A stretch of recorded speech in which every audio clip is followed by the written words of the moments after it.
أستغفر الله أستغفر الله أستغفر الله الله.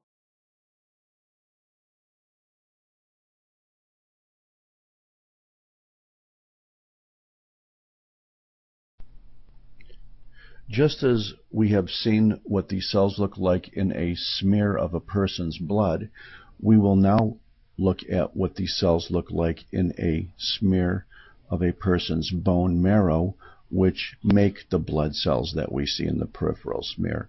The stain, a popular stain used to look at these smears of bone marrow, is very similar to the stain we see in the peripheral blood, but rather than being a right stain, W-R-I-G-H-T, the stain used in the bone marrow is usually some modification of a Giemsa, G-I-E-M-S-A stain, which is very similar to the right stain in many respects, but stains a little bit better.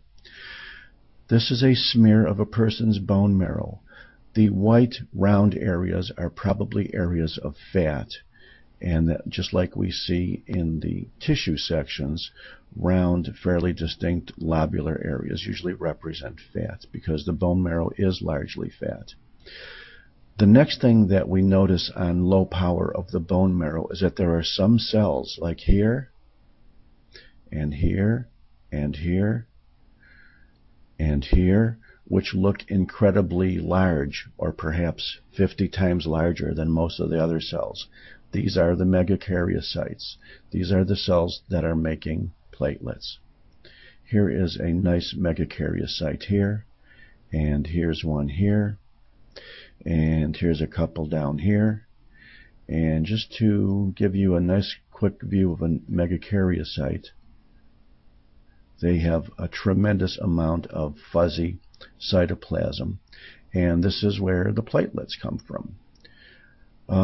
Now that we got one of the three lines of development out of the way, the platelets, let's look at the red cells and the white cells.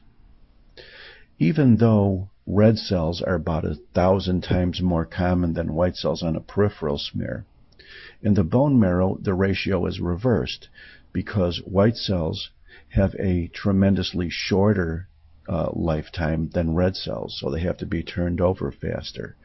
And without going into all the details, let's just say that every one of these cells that have coarse granules in them will be in the white cell series, and usually granulocytic series.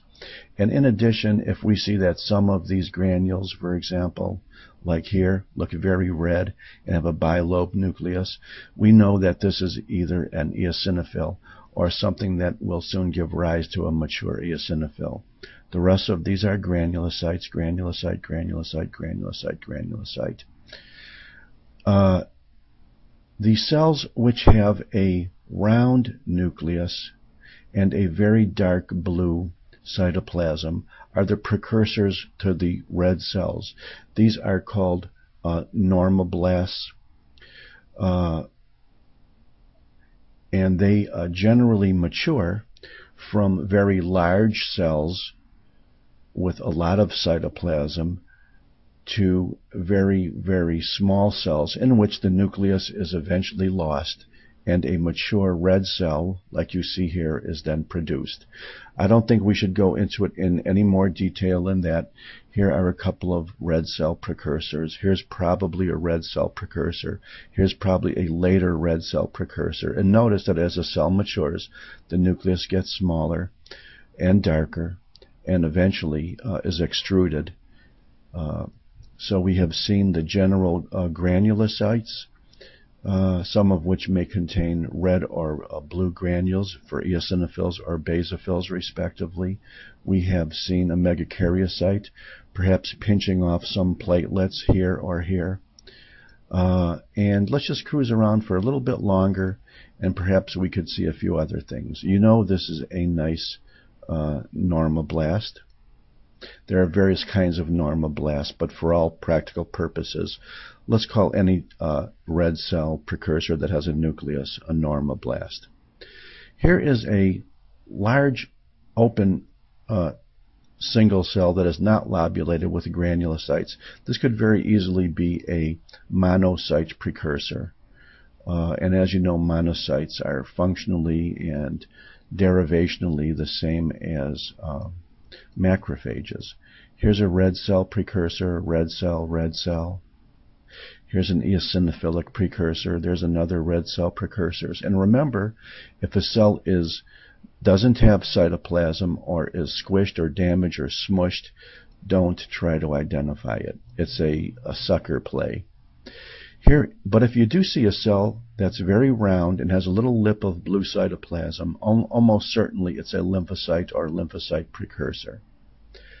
I don't think I really want to say much more about the bone marrow cells because there's no need to, but let's just say that in the adult, the marrow is hematopoietic marrow in the marrow of the axial skeleton. The marrow here is about 50% fat, but the other 50% are cells which are precursors to the various types of cells that we see in the peripheral smear, which are red cells, white cells, and platelets. And I thank you very much. هاتنا واللي كفا ولنعاود من